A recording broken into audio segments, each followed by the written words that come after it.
neviem ako začať a sám ani neviem, čo teraz robím. Ale je to taká silná potreba to urobiť. Asi kvôli sebe, najmä kvôli sebe ako určitá forma sebaterapie a vypovedania možno niečoho, čo môže niekomu dať nádej, cestu, možno niekto sa nachádza v nejakej podobnej, rovnakej situácii. Vo všeobecnosti si uvedomujem, že zdieľanie problémov, zdieľanie ťažkostí, ktorými prechádzame, samotný akt toho zdieľania robí celý ten proces ľahším, jednoduchším, znesiteľnejším a dokonca, že z neho vieme aj niečo vyťažiť jeden od druhého, pokiaľ tie príbehy a tie ťažkosti zdieľame a nakoniec, ako ma život učí, že tie problémy asi nie sú jedinečné a unikátne a nie sme tie unikátne snehové vločky vo vesmíre a vo svete. A tak ako hovoria odveké múdrosti, pravdy, že sme všetci jedno.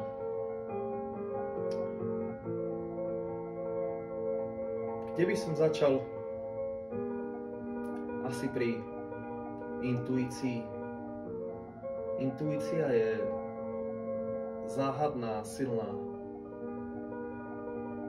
vec, fenomén, ktorý reálne funguje a jedna vec je naučiť sa počuť intuíciu, druhá vec je dôverovať jej napriek svojmu chtíču alebo svojmu pôvodnému plánu. Tak ako mi moja intuícia hovorila, alebo minimálne vstála v opozícii toho predtým, než som sa rozhodol ísť do nejakej akcie, ktorej dôsledok môžete vidieť, a to ešte nevidíte nič z toho, čo je pod tým, nič svetoborné, ale tiež nie je to ani škrabanček.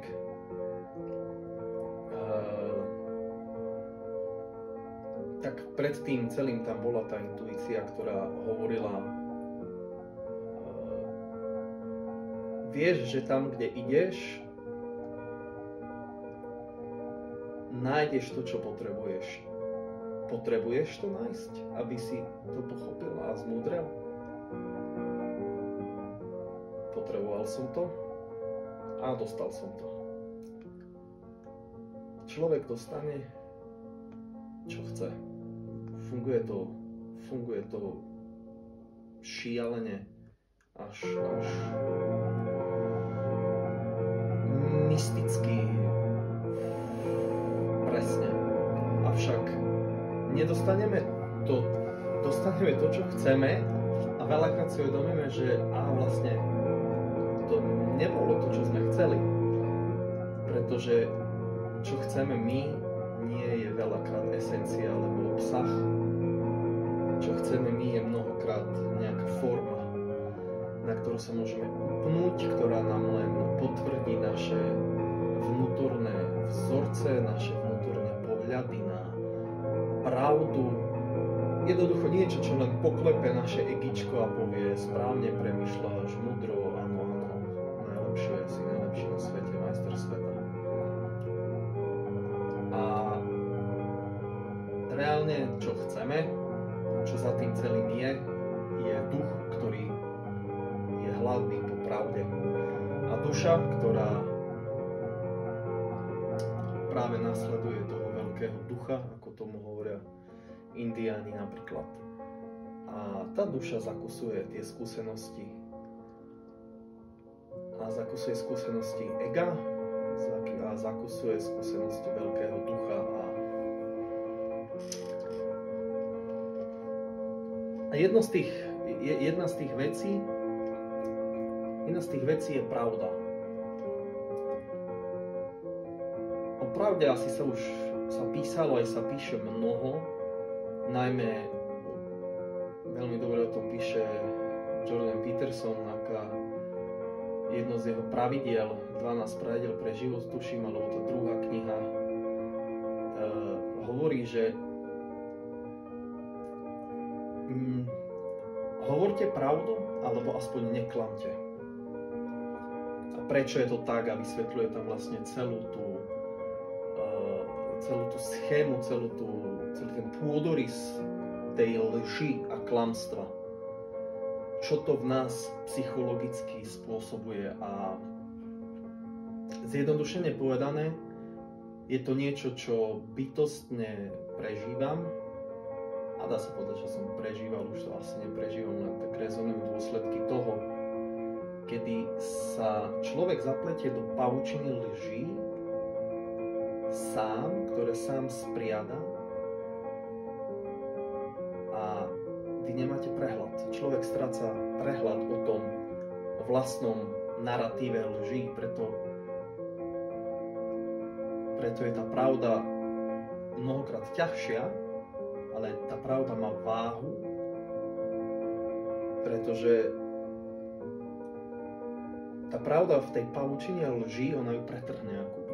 Keď položíte pravdu na tú pavučinu lží, tak ono sa to pretrhne a človek, ktorý spriada tú pavučinu lží, jemu sa stráca celý pôdorys, celý nákres celej tej štruktúry lží, ktorú vyprodukoval, pretože keď začne človek s jednou lžou, tak jedna vec, že si musí pamätať, a to už je nejaká aj reakcia mozgu, aj ten mozog už si na to potrebuje pamätať. Teda už je to niečo, na čo musíme dávať pozor. Keď človek hovorí pravdu, je to taký, dá sa povedať, že ľahko sa žije človeku pravdovravnému, pretože si nemusí nič pamätať, pretože len zase zopakuje pravdu. A môže ju síce vyložiť inak, ale to už je význam, to už nie je samotný akt lží alebo pravdy. Avšak tá lož, tá vedomá lož je síce, môže sa javiť ako nevinný prostriedok, ale je to taký ten pekný diablik, ktorý vás pozve na 1-2 poháriky a zrazu neviete ani ako a ste závislým alkoholikom.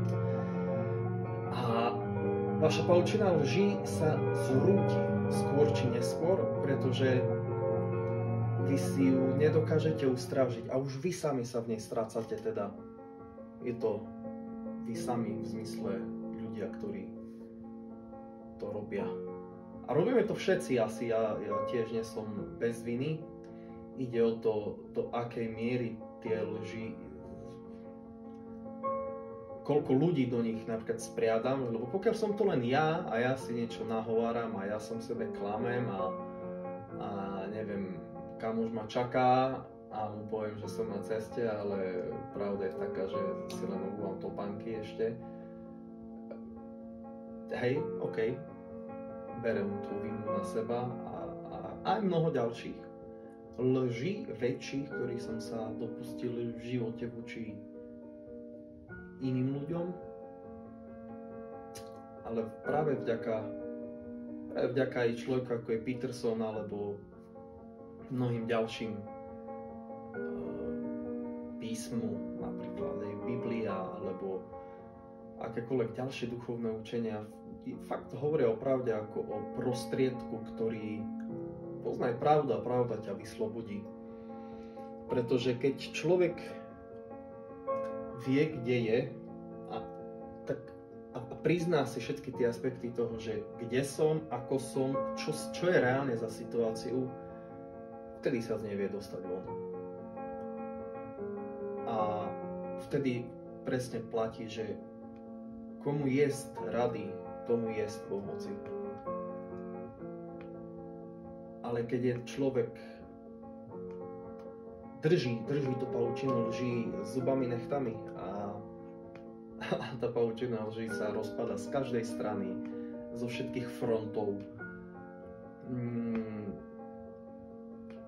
Ten človek blázni a už sám nevie ani kde je a ani ako sa tam ocitol a už ani nevie, odkiaľ ani tam vlastne prišiel a odkiaľ sa dostal tam do toho bodu, v ktorom je. A vedieť, kam má ísť, je v tomto prípade to vôbec nejde, to sa ani nedá. Lebo pokiaľ človek nepríjme tú pravdu, ktorá ho má vyslobodiť, tak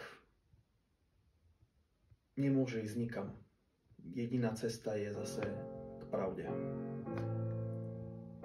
A až keď ho tá pravda vyslobodí, tak môže sa zamyslieť nad tým, odkiaľ prišiel do toho bodu, kde sa práve nachádza teraz a ako z toho bodu, aký kurz nový zvoliť ďalej.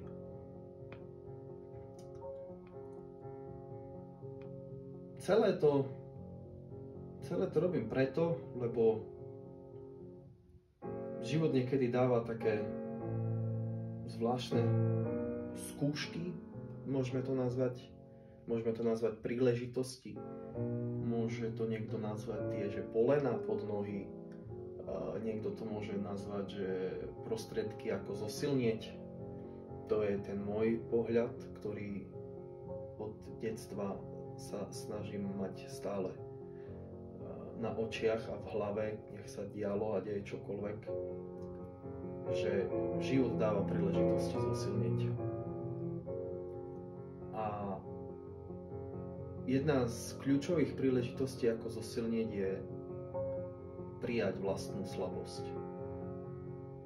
Prijať to, kde pochopiť, priznať svoje slabiny, priznať svoje slabé stránky. To tuším, že je tu Nietzsche, ktorý hovorí, že keď človek príjme svoje nedostatky alebo prizná svoje slabiny, tak tam nachádza tú skutočnú silu. Teraz to len parafrazujem. Dôležité je to skutočne vnímať vedome v živote, že kdekoľvek som slabý a v momente, ako o tom viem, dokážem zosilnieť. Nielen tam, kde som slabý, ale v ďalších mnohých vidím ten potenciál tej síly. Práve vďaka tomu, že vidím tú svoju slabosť. A všetci ju tam máme. Tá povestná Achillova päta nie je len Achillova päta, ale možno je to aj päta, aj prst, aj čelo, ruka, whatever, čokoľvek. A zmyslom je nájsť ten zmysel. Môjim zmyslom je, a ten zmysel nie je mi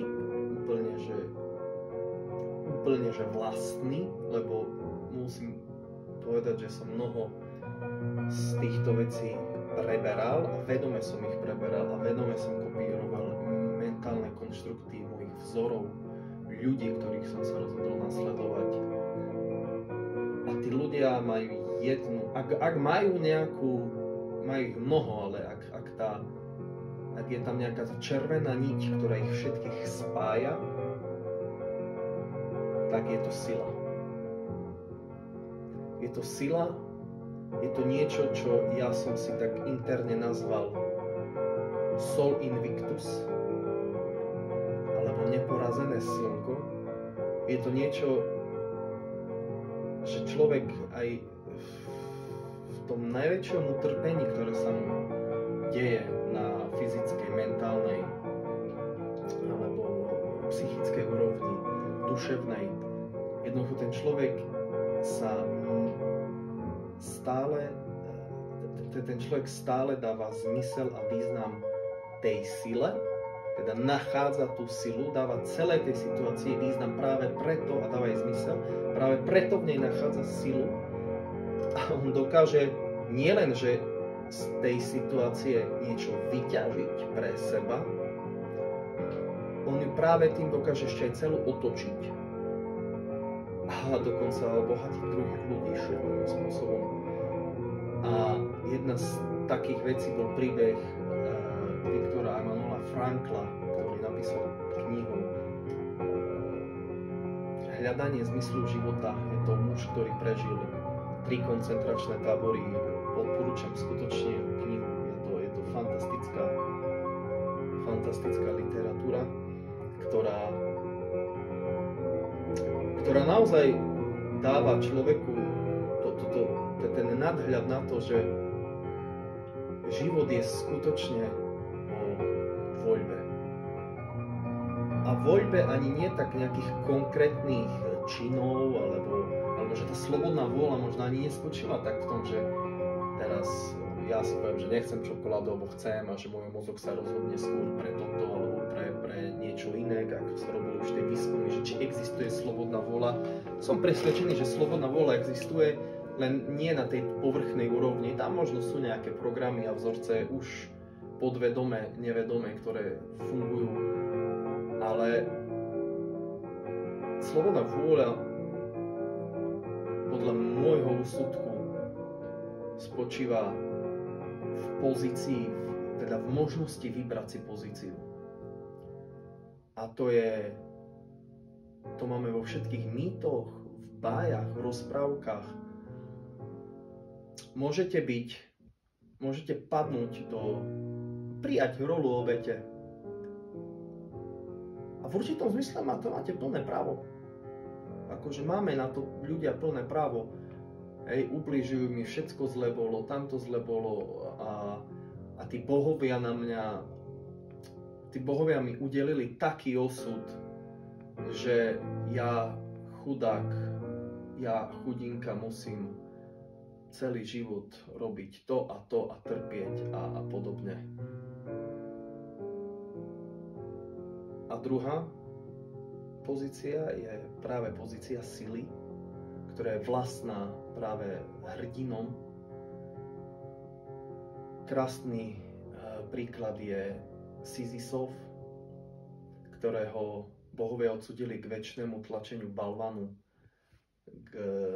cestou akože na horu, kde musí tlačiť balvan do vysokej hory. A Sisyfov tomu dal zmysel a týmto spôsobom z toho vyťažil vlastne osobnú silu. Vždy ten balvan vytlačil a zase padol do toho utrpenia a opäť ten balvan sa zrútil a on to musel robiť odznova. A vlastne tak bol že odsúdený na niečo, ale on to neprijal ako, že je odsúdený, neprijal tú rolu obete. Prijal to ako príležitosť každý deň silnieť, mať každý deň tréning a je to vlastne ten výsmech Bohom v nejakom zmysle, výsmech tomu osudu a to ja považujem za slobodnú vôľu, za silu a prejav toho ducha, ktorý sa povznesie a s hrdosťou príjme to utrpenie, tak ako Kristus niesol kríž. Veľakrát je to tak znázorňované v tých filmoch o Kristovi, že jak ho tam vláči ten kríž ubitý a neviem, ako to bolo v skutočnosti. Neviem, možno ho niesol s stýčenou hruďou vpred, lebo rozumel tomu, čo sa deje. On mal tú vieru, dal tomu zmysel. A to je to, čo si môžeme voliť v živote. A to je to, čo robí To je to, čo robí rozdiel medzi ľuďmi. To je to, to je to, v čom ja osobne rozlišujem ľudí. A preto ja si volím a vyberám si okolie, vyberám si ľudí, ktorých nasledujem, ich rady, ich slova, sú práve ľudí, ktorí nesú túto silu v sebe. Napriek ich osudu neostať uplakaným, zakomplexovaným debilkou a kravou, ktorí budú ukazovať prstom na druhých, kto mi čo, ako, kedy robil stále non-stop to a to. Ale príjmu tú zodpovednosť za seba a príjmu to utrpenie a dajú mu zmysel, otočia celú situáciu, stanú sa lepšími a ešte aj posunú svoje okolie, lebo ich sila rezonuje s príbehmi iných ľudí, s tým potenciálom iných ľudí a ich jednoducho potiahne nahor.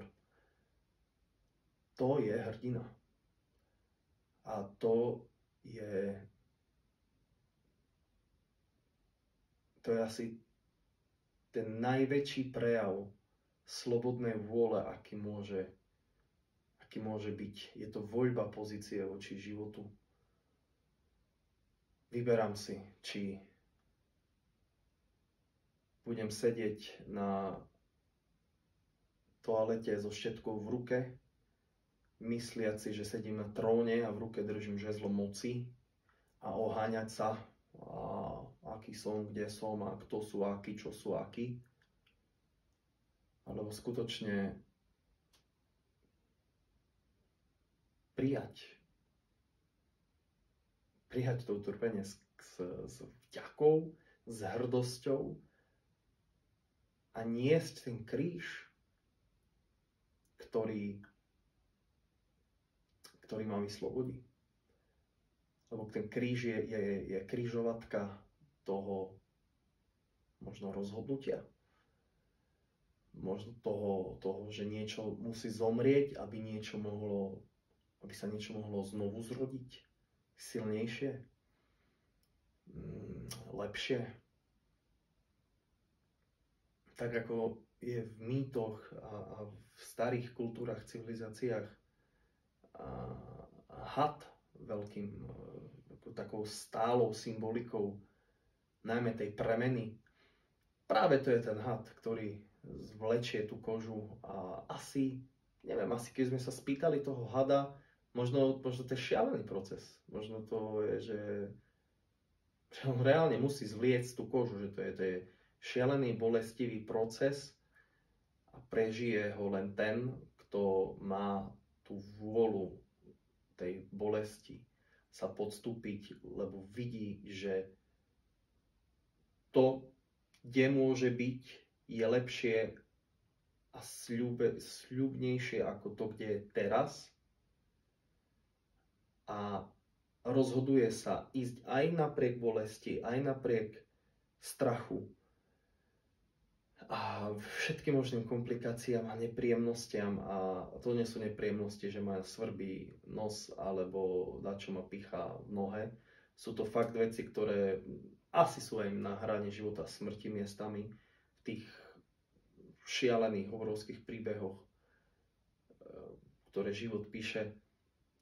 A sú ochotní a slobodne sa rozhodnú prijať to utrpenie a ísť za tým, lebo vedia, že tam je to, prečo sa oplatí ísť. Tam je tá hora, na ktorej ceste som ochotný zomrieť. Ale radšej zomriem na tej ceste nahor, ako by som mal ostať pod tou horou a sprachnivieť tam s tým, že som zbabelec. A som zbabela duša, ktorá sa nerozhodla podstúpiť tú cestu.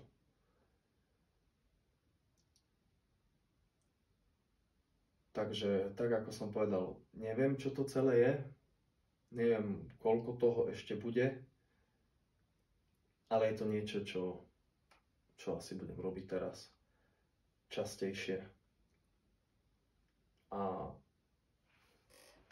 verím, že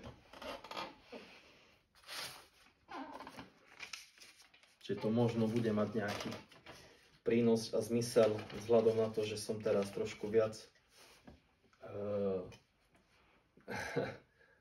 no nie som až taký mobilný, ak som býval, povedzme, zatiaľ.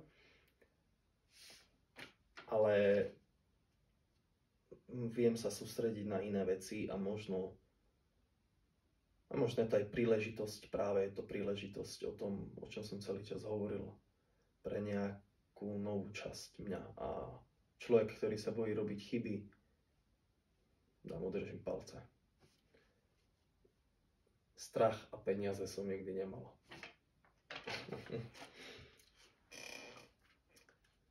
Ježiš Kristus povedal, poznaj pravdu a pravda ťa vyslobodí. V tejto múdrosti pred Bohmi a Bohom prísahám, že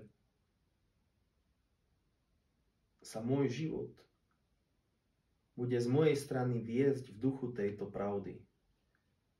Pravda, ako ma život učí, si vyžaduje odvahu. Pravde čeliť, pravdu prijať, v pravde konať. Tak ako každá slobodná duša na tejto zemi, so svojou slobodou nesiem aj svoju zodpovednosť. Pretože sloboda jedného človeka končí tam, kde začína sloboda druhého. A práve tento princíp si vyžaduje bezúhonnú zodpovednosť za svoju vlastnú existenciu.